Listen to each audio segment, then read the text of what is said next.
আর আমরা আমাদের এই যে লিস্ট সেই লিস্টের মধ্যে অন্তর্ভুক্ত রাখছি।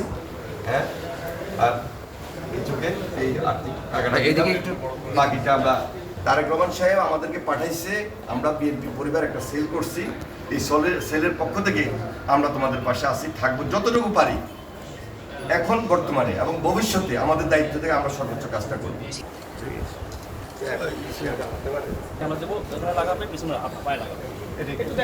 সর্বশেষ জুলাই আন্দোলনে যারা আহত হয়েছে তাদের মধ্যে উল্লেখযোগ্য 4 জন তারা দৃষ্টিশক্তি ফিরে পেতে খুব কষ্ট হচ্ছে। আদৌ পাবে কিনা আমরা সন্দিহান।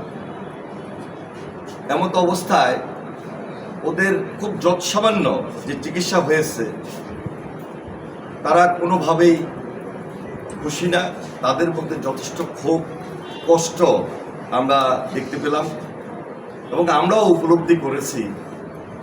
আমরা এখানে আজকে দ্বিতীয়বারের মতো আমরা বিএনপি পরিবার উপস্থিত হয়েছি, তাদের পাশে দাঁড়িয়েছি। আমাদের ভারপ্রাপ্ত চেয়ারম্যান জনাব তারেক রহমান সরাসরি নির্দেশ দিয়েছেন, আমরা খোঁজখবর রেখেছি। আজকেও আমি নিজে সহ আমাদের এই বিএনপি পরিবারের নেতৃবৃন্দ উপস্থিত হয়েছে। আমাদের ডাক্তার সাহেবরা এখানে উপস্থিত আছেন, তারা কিন্তু খুব আন্তরিক। কিন্তু আমি যদি একটু বেশি আসলে বলবো না, তবে যেটা লক্ষণীয়, সরকার কেন আন্তরিক হবে না? আরো বেশি আন্তরিক হওয়া উচিত ছিল।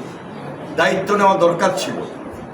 যে দায়িত্বটুকু আমরা খুব দৃশ্যমান দেখি না, আর যেটা দেখেছি সেটা খুব যৎসামান্য। সর্বপ্রথম দায়িত্ব ছিল এই সরকারের, যারা বিগত আন্দোলন সংগ্রামে গুম খুন হয়েছে, শহীদ হয়েছে, বন্ধুত্ব বরণ করেছে, দৃষ্টিশক্তি হারিয়েছে, বিচ্ছিন্ন বিক্ষিপ্তভাবে না দেখে দায়িত্ব নিয়ে দায়িত্ববোধ থেকে একটা সেলের মাধ্যমে সর্বোচ্চটা করা, সর্বোচ্চভাবে এদের পরিবারের পাশে দাঁড়ানো। সেখানে আমরা খুব তাচ্ছিল্য দেখছি, স্বল্পতা দেখছি। এজন্য ক্ষোভের সাথে আমি বলতে চাই, আমাদের প্রত্যাশার জায়গা থেকে দাবি এত বেশি যে এই পরিবারের পাশে সরকার অবশ্যই দাঁড়াতে হবে। আমি জানি হয়তো ভাই এই কথাগুলো বললে ওনারা কিছুটা রাগান্বিত হতে পারেন, তারপরও আমি বলছি, আমাদের এই দেশে আজকে যদি একটা নির্বাচিত সরকার থাকতো, প্রকৃত নির্বাচিত সরকার থাকতো, এই দায়িত্ব এড়াতে পারত না। সুতরাং শুধু একটা পার্টি ডিসেম্বরের নির্বাচন চায়, কেন চায়, কি কারণে চায়, এটা বুঝতে হবে। জনগণের স্বার্থে, দেশের স্বার্থে, জুলাই সর্বশেষ আন্দোলনের স্বার্থে বিগত 17 বছর আমরা যারা ত্যাগ স্বীকার করেছি, কষ্ট করেছি, যারা গুম হয়েছে, শহীদ হয়েছে, খুন হয়েছে, বন্ধুত্ব বরণ করেছে, দৃষ্টিশক্তি হারিয়েছে, তাদের জন্য, দেশের জন্য, এই জন্য নির্বাচন চাই। নির্বাচন চাওয়াটা কোনো অপরাধ নয়। গণতন্ত্রের স্বার্থে জোর করে, জোর গলায় নির্বাচন চাচ্ছি। কেউ যদি মাইন্ড করেন, আমি মনে করি ঠিক হবে না।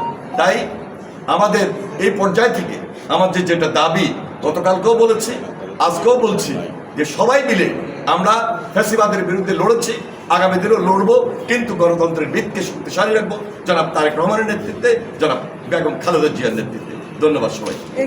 নির্বাচন চাই সেটা তো বলছেন প্রধান উপদেষ্টা, বাকি যারা চাচ্ছেন না তাদের তো নিবন্ধন নাই, সেটা কি সত্য? কোনোভাবেই সত্য নয়।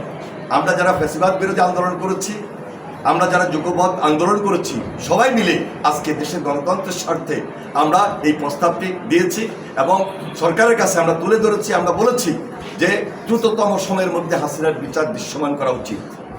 আমরা বলেছি সংস্কার করবেন, যেটা খুব বেশি প্রয়োজন,